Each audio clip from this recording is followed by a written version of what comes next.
morning. Welcome to Tribune News on Q, your go-to morning news source, only here at the Daily Tribune. We're live on Daily Tribune's Facebook page, Daily Tribune PH on YouTube, and the Daily Tribune Official on TikTok. For today's headlines. The defense of Rodrigo Duterte told the International Criminal Court he authorized lethal force only as a last resort, disputing claims he ordered police to kill alleged drug dealers regardless of resistance. Ferdinand Marcos Jr. outlined his vision for the country's next leader as a competent, reform-minded nation builder, though some observers said that the profile might not reflect his own governance. The National Unity Party is unlikely to support again the impeachment of Vice President Sara Duterte without what it calls compelling new evidence. Malacanang said a political operator from the administration of Gloria Macapagal Arroyo is behind allegations accusing Ferdinand Marcos Jr. of a multi-billion peso flood control corruption scheme. Hillary Clinton urged Donald Trump to testify about his links to Jeffrey Epstein during her appearance before a Republican-led congressional panel. China Banking Corporation reported a record 28 billion peso net income in 2025, up 13% year-on-year, driven by strong lending growth and rising fee-based income. As Fire Prevention Month approaches, award-winning actor John Arcilla chose not to merely lend his name to advocacy. He stepped directly into its reality. Calvin Abueva and Converge FiberXers will open the Philippine Basketball Association Season 50 Commissioner's Cup against the Macau Black Bears at the Ninoy Aquino Stadium.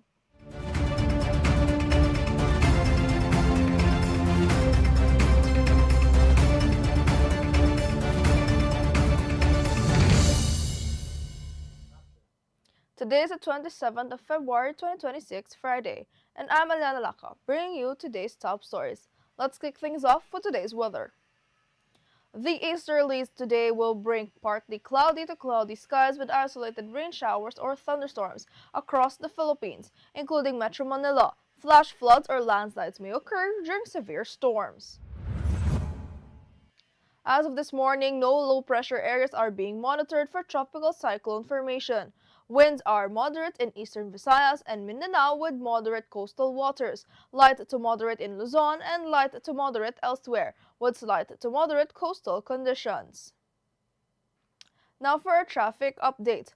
Light traffic is reported at Balintawak Toll Plaza, Bukawi Toll Plaza, and San Fernando northbound and southbound lanes. Approaching Mindanao Toll Plaza, motorists may encounter an approximate 150-meter vehicle queue. All other areas of NX, SOTX, and NLEX connector, including toll plazas and interchanges, are experiencing light traffic conditions. Now let's move on to this morning's headlines.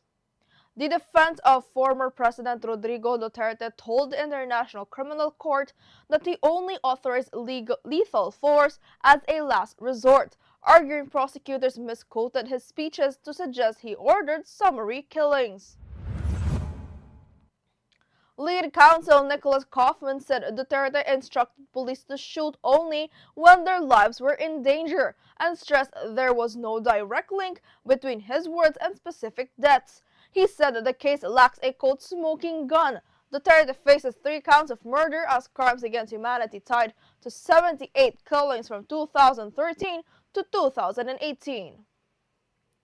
Now, Ferdinand Marcos Jr. said the country's next leader should be competent, reform-driven nation builder focused on education, healthcare, social services, and economic reforms to attract investments and create jobs. Palace officials highlighted integrity, results, and economic expertise as key traits ahead of the 2028 election. Analysts question if these standards reflect Marcos' own governance, citing the Uniteam alliance collapse with Sara Duterte and controversy over Rodrigo Duterte's ICC transfer. Marcos also met Leni Robredo, fueling speculation on 2028 contenders, though no candidate has been endorsed. Now, Ronaldo Puno said the National Unity Party is unlikely to support the impeachment of Vice President Sara Duterte without compelling new evidence. The party said it could only vote in favor only if the House Committee on Justice presents a quote smoking gun. NUP emphasized impeachment should be a constitutional mechanism for accountability, not a political tool or a review of old cases. The bloc urged Congress to focus on urgent national concerns, noting the resource-intensive nature of impeachment proceedings. Now, Malacanang on Thursday dismissed claims that President Ferdinand Marcos Jr. orchestrated a multi-billion peso flood control corruption scheme, calling it the work of a political operator from former President Gloria Macapagal Arroyo's administration.